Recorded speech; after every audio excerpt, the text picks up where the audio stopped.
Antara idealisme dan tantangan pendidikan idealisme.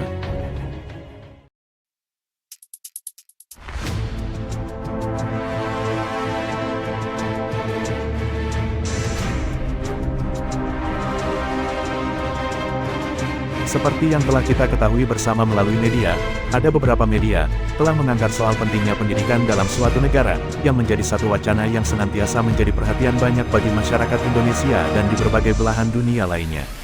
Hal itu dikarenakan, karena pendidikan merupakan salah satu indikator dan kunci kemajuan dalam peradaban suatu bangsa dan negara. Maka, untuk itu, pemerintah haruslah memberikan sokongan anggaran yang begitu besar bagi sistem proses pendidikan di negara kita. Pendidikan adalah sebuah investasi yang penting bagi kemajuan dan tumbuh kembangnya sebuah bangsa. Maka, untuk itulah suatu pendidikan dibutuhkan sistem yang baik melalui sistem yang namanya kurikulum pendidikan atau kurikulum berbasis kompetensi.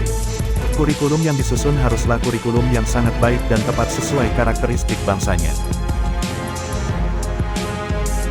Indonesia sendiri, telah beberapa kali melakukan perubahan-perubahan kurikulum semenjak pasca kemerdekaan bangsa Indonesia. Hal ini tentunya didasari oleh berkembangnya kemajuan zaman dan kebutuhan masyarakat dengan tujuan agar sistem pendidikan di Indonesia lebih baik sesuai yang dicita-citakan. Di Indonesia, menurut berbagai sumber sejak pasca kemerdekaan telah 11 kali sudah melakukan pergantian kurikulum. Dari seluruh kurikulum yang sudah digulirkan, masing-masing terdapat kelemahan dan kelebihan. Namun, ada hal yang paling substansi dari tiap-tiap kurikulum yang digulirkan, yaitu, berbicara karakter dan pengembangan potensi anak didik. Menurut Undang-Undang Nomor 20 Tahun 2003, tujuan pendidikan nasional adalah untuk mengembangkan potensi peserta didik, agar menjadi manusia yang beriman dan bertakwa kepada Tuhan Yang Maha Esa, berakhlak mulia, sehat, berilmu, cakap, kreatif, mandiri, dan menjadi warga negara yang demokratis serta bertanggung jawab. Jika melihat dari tujuan di atas, maka dapat dilihat yang paling diutamakan adalah pengembangan karakter dan potensi diri pada anak didik. Pada prinsipnya, sama dengan apa yang telah diungkapkan Ki Hajar Dewantara dalam pemikirannya tentang pendidikan.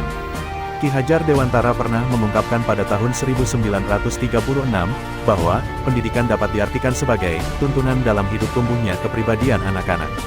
Seperti itulah ungkapan Ki Hajar Dewantara pada masa itu. Pendidikan dapat diartikan merupakan proses menuntun segala kodrat yang ada pada anak-anak, agar mereka dapat mencapai keselamatan dan kebahagiaan yang setinggi-tingginya baik sebagai manusia maupun sebagai anggota masyarakat.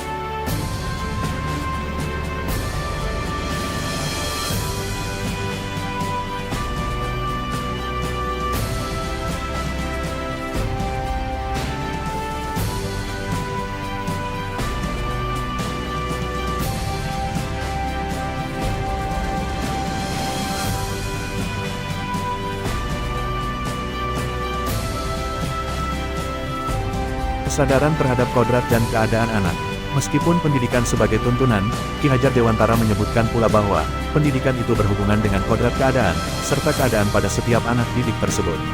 Setiap anak, pada dasarnya memiliki kodrat dan keadaan yang berbeda-beda. Ada anak yang memiliki dasar kodrat yang baik dan ada pula dasar yang tidak baik. Namun demikian, keduanya tetap memerlukan tuntunan dengan tujuan yang sama, agar terlepas dari pengaruh yang tidak baik. Hal yang membedakannya adalah, cara memperlakukan dan perhatiannya yang berbeda. Hal inilah yang menjadi dasar pembelajaran dengan memperhatikan karakteristik anak tersebut. Hal di atas yang harus dihindari adalah, diskriminasi dalam proses didik pembelajarannya. Pada prinsipnya, pembelajaran tidak harus membeda-bedakan, namun tentunya, ada sebuah pemetaan awal yang bisa dilakukan dengan diagnosis awal pembelajaran. Hal ini tentunya untuk memetakan kemampuan dan keadaan anak tersebut. Mana saja yang perlu diperhatikan lebih mendalam dari proses pembelajarannya baik kompetensi, pengetahuan, dan keterampilannya, juga mengenai sikap dan perilaku dasarnya. Akan tetapi, satu hal yang harus kita percaya, bahwa, kodrat suatu anak, pada dasarnya terlahir di dunia dalam keadaan kondisi yang suci. Yang artinya, secara fitrah, anak terlahir dalam kondisi yang bersih, bagaikan kertas putih yang kosong. Akan tetapi, perlu diingat juga, secara lahir dan batinnya atau wataknya, tidak lepas pula dari genetika bawaan dari kedua orang tuanya. Secara naluriah, setiap jiwa manusia memiliki hal-hal kebaikan dalam dirinya sendiri, meskipun hal-hal yang jahat juga ada dan hal itu jangan sampai diabaikan. Dan satu hal juga yang harus kita perhatikan, dalam proses tumbuh kembangnya seorang anak, perilaku dan karakter seorang anak itu akan lebih kuat terbentuk dan tergantung pada di mana lingkungannya tempat ia bertumbuh kembang. Maka, sebagai dasar utama dalam pembentukan karakter seorang anak adalah, pendidikan keluarga dan lingkungan tempat hidupnya. Peran keluarga dan lingkungan inilah yang sangat mempengaruhi perkembangan perilaku tumbuh kembangnya seorang anak. Apabila si anak hidup dalam keluarga dan lingkungannya yang baik, maka akan sangat berpengaruh kuat si anak menjadi baik. Demikian pula sebaliknya, apabila ia hidup di keluarga dan lingkungan yang tidak baik meskipun fitrahnya baik, bisa saja akan merubah dan membawa pengaruh menjadi tidak baik. Hal ini menjadi dasar bagi pendidik melihat watak si anak ketika ia masuk dalam dunia sekolah. Apabila seorang pendidik mengetahui watak dasar si anak pada awal pembelajaran, selanjutnya dapat disusun strategi dan metode pembelajaran sesuai dengan karakteristik anak didik. Hal ini dilakukan agar tuntunan dalam proses pendidikan menjadi tepat dan sesuai kondisi keadaan anak didik kita. Hal-hal inilah yang ditegaskan dalam pemikiran Ki Hajar Dewantara.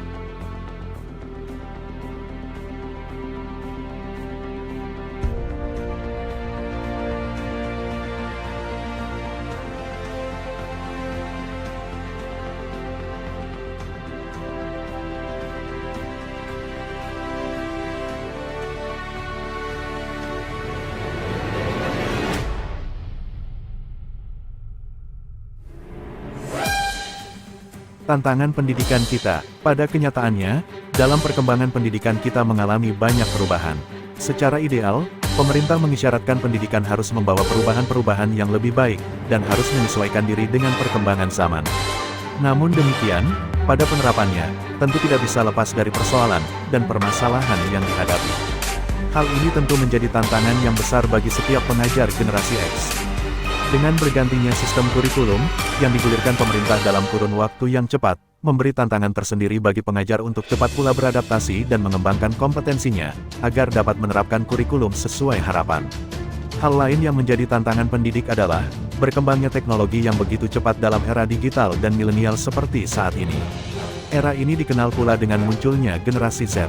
Menurut Tabrani Yunis, generasi Z yang kita kenal adalah orang-orang yang lahir di generasi internet, generasi yang sudah menikmati keajaiban teknologi, usai kelahiran internet di era modern. Namun bagaimana dengan lembaga pendidikan kita, yang masih dominan dari generasi Y dan X?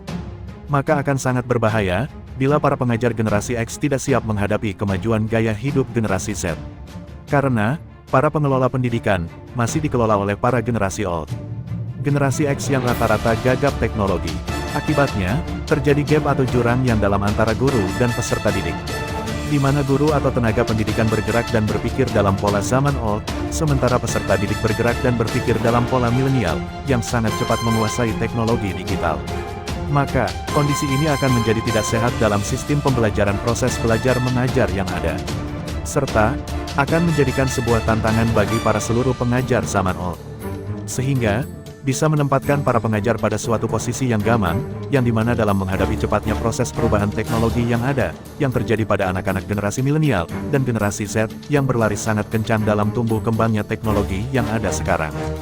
Dengan ditambah dengan kencangnya perubahan perilaku dan kepribadian tersebut, yang disebabkan oleh, semakin bebasnya perubahan nilai moral, sosial, dan budaya baru.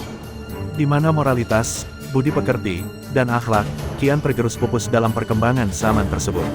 Yang artinya, di mana ketika anak-anak milenial dan generasi X menguasai segala kemajuan teknologi, informasi, dan komunikasi yang ada, akan membuat anak-anak berkembang lebih cepat dibanding usianya. Dan tidak menutup kemungkinan bahwa, perkembangan pengetahuan dan keterampilan di dalam menggunakan teknologi digital yang ada, memungkinkan peserta didik belajar lebih cepat dibandingkan para pengajarnya. Sehingga, pengetahuan anak didik bisa lebih luas, apalagi ketika semangat dan kemauan belajar para pengajar yang lahir di generasi X rendah. Maka, pengajar bisa tertinggal, dan tergilas oleh perkembangan zaman tersebut.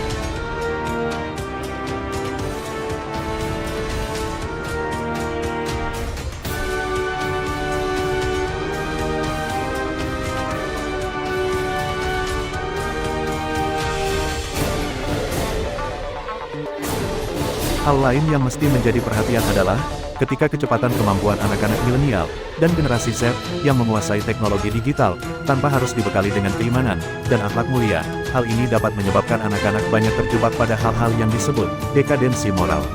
Perkembangan peserta didik yang tidak terkontrol dengan baik dan bijak, akan melahirkan anak generasi milenial dan generasi Z yang bermoral rendah. Bila moralitas kalah, maka ini menjadi tantangan berat bagi pengajar dan seluruh masyarakat bangsa. Hal inilah yang harus menjadi titik balik yang mesti kita buka lagi dalam lembaran-lembaran tentang pendidikan kita. Kita harus lebih memahami, di mana Ki Hajar Dewantara sebagai pendidik asli Indonesia telah mengisyaratkan dalam pandangannya mengenai pendidikan kita. Beliau melihat, bahwa pendidikan harus dilihat dari sisi manusia, dan lebih pada sisi psikologinya.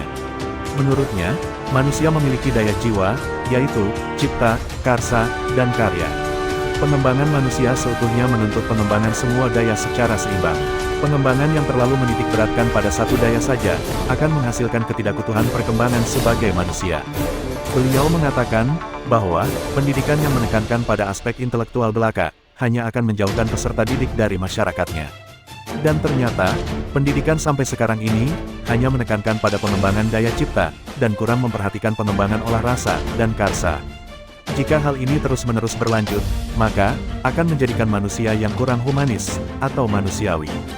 Dengan memperhatikan hal di atas, maka, sudah saatnya sebagai pendidik, harus terus berbenah diri, melakukan perubahan-perubahan dalam sistem pembelajaran yang ada.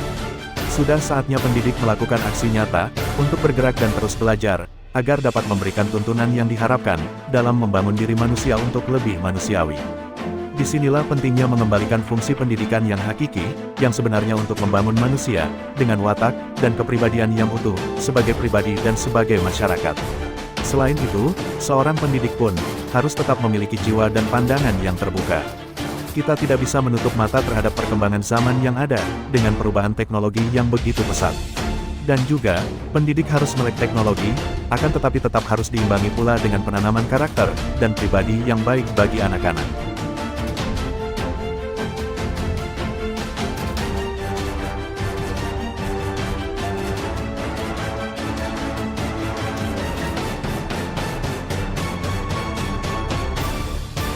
Pengajar yang efektif, ialah pengajar yang harus memiliki keunggulan dalam proses mengajar, membangun hubungan relasi, komunikasi dengan peserta didik, dan juga anggota komunitas sekolah lainnya. Dan juga, harus membangun relasi dan komunikasinya dengan pihak-pihak terkait, contohnya, seperti, orang tua, komite sekolah, dan unsur-unsur yang bersangkutan lainnya. Serta tidak lupa juga dari segi administrasinya sebagai pengajar, dan harus memiliki sikap profesionalitas yang tinggi sebagai pengajar. Adapun sikap profesionalitas itu meliputi, antara lain, keinginan untuk memperbaiki diri, dan keinginan untuk mengikuti perkembangan zaman yang ada. Maka, penting pula membangun suatu etos kerja yang positif, yaitu, menjunjung tinggi pekerjaan, menjaga harga diri dalam melaksanakan pekerjaan, dan keinginan untuk melayani masyarakat. Dalam kaitan dengan ini, penting juga performance, atau penampilan seorang profesional secara fisik, intelektual, relasi sosial, kepribadian, nilai-nilai dan kerohanian serta mampu menjadi motivator. Singkatnya, perlu adanya peningkatan mutu kinerja yang profesional, produktif, dan kolaboratif, demi pemanusiaan secara utuh setiap menjadi peserta didik atau pengajar.